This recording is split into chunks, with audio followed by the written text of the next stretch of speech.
Hi everybody, it's Corinne here from On Shop Up Hair. I'm making yet another video, which I absolutely hate doing. We're not looking at my hair, we're not looking at my makeup, we're just gonna watch what I'm doing. This is the Lacey invitation, so I'm gonna show you how to put it together. So we have here our, are you ready? We're trying to figure out the camera. This is Becca, my trusty assistant, and she's like, is there no end to the different hats I have to wear? It's like, no, there's no end. So, have you got it kind of focused on? Okay, so you've got your foundation layer, you've got your top layer, and you've got your double-sided tape. So this is called finger pull tape. It's very easy to pull the ends off. So just put some on each. See, I'm not even going corner to corner. Don't worry about that. You just don't want it to overlap. Otherwise, it doesn't really matter that you don't have it edge to edge because, you're not going to be hanging from a bridge from it. It's just a simple, you want the invitation to adhere to the back. That's all we're doing here. So, okay, so once you get that on, go ahead and find a corner and just pull it off. You need fingernails for this. Mine are usually hit or miss. They're usually miss, I can tell you that. And if one corner is giving you trouble, just pick it up at the other corner. Sometimes they like to, do their own thing. So just pull those all off. And now when you're mounting it, what you want to do is put this in the middle of this. So you can't see it all when you're putting it down. So what you want to do is kind of hold it there and see, can I see the same amount of craft foundation card on all three of these sides that I can see? I can see the top and the two sides. That looks good. So if I press that down, the bottom should be okay as well. So there you go. So you've got that on, and then you take this is wired burlap lace. So it takes a little bit of power to hold it in place. That's why we use hot glue. You have to have a hot glue gun for this invitation. So just put it wherever you're going to want it, and put the hot glue, just stick a glob, not too big of a glob, you don't want to be messy, right at the end, and just hold that there. And like I said, it's wired burlap lace, so I just kind of hold down the edges, and once that's got it only takes a few minutes to stick. The idea is that somebody could, once it's done, they could put that up and down without having to take it off. They can be able to read under it. Okay, so I've got that done. Now I'm going to take my thin twine, and you want to leave about enough there that you're going to need. You're going to know you're going to want to tie a bow. So leave it there. Start in the back and just go up from one corner to the other. Do the same thing. Bring it down from that corner, and you're going to meet in the middle. So you're meeting right about there. I'm just going to cut that and pull this together like so.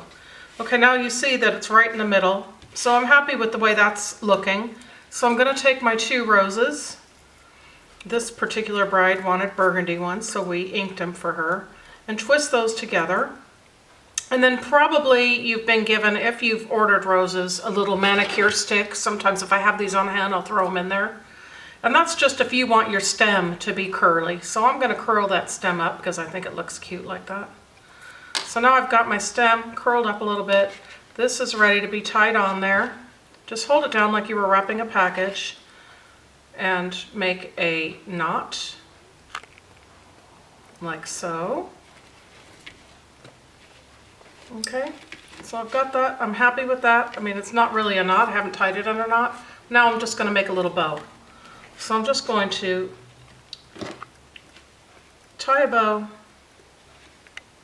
and then you can adjust it however big you want that bow. So this is fine. I don't need a big, huge bow. I like a little bow. So, and I'm just going to take this stem and bend it towards the invitation just so it doesn't stick out. And then just trim your edges however short you want them. So that's our invitation. Okay, this particular invitation also comes with an envelope liner. So here's your liner. It'll come just like this with no tape or glue on it. You are going to want a bit of double-sided tape. With envelope liners, so just put a bit there. Now with envelope liners, they need to be able to move, so when the envelope opens, it'll come up and down. So that's why you don't glue it down on all four sides. We're just going to put a little bit at the top. So take your envelope liner, and this has all the gummed bit, so just put it below the gum bit so it looks even on both sides. And then hold it in place with one hand while you peel off that tape, then stick it down. Now it's down, and then do a little bit of a fold. You see how that's folded now? And then go ahead and say that looks good. Fold it all the way down.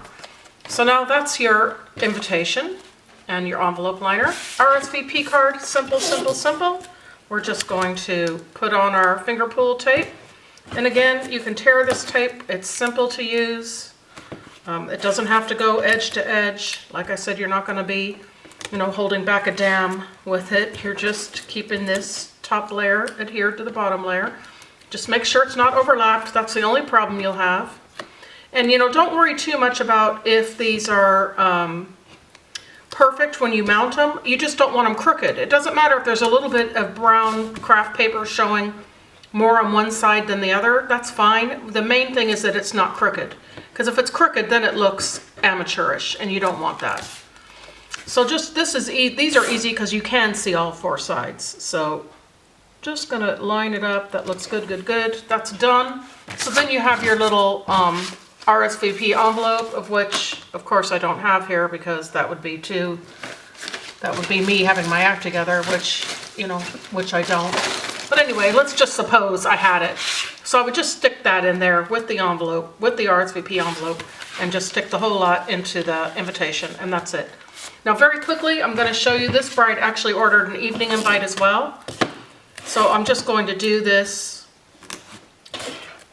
Hopefully the video won't die in the middle. If it does, oh well, just use your imagination. I'm just going to show you how I do the bows on this one. It's very, very easy. And you know what? You don't have to do it my way. Do it your way. It's your invitation. There is no right way to do these. As long as it's not crooked, you can tie your bows and decorate your invitation any old way you want. So this, again, you just mount it. Mount the top layer to the bottom layer, making sure all four sides look straight. Put it down. And with this one, what I did was I start from the back and I go twice over like that. And I bring this all to one edge.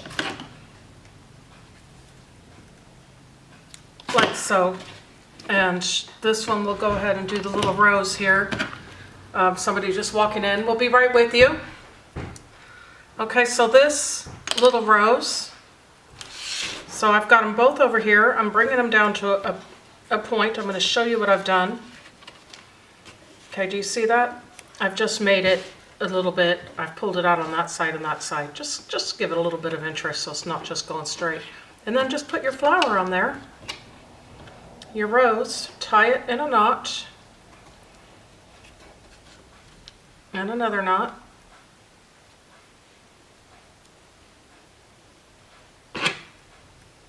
And then just tie a bow.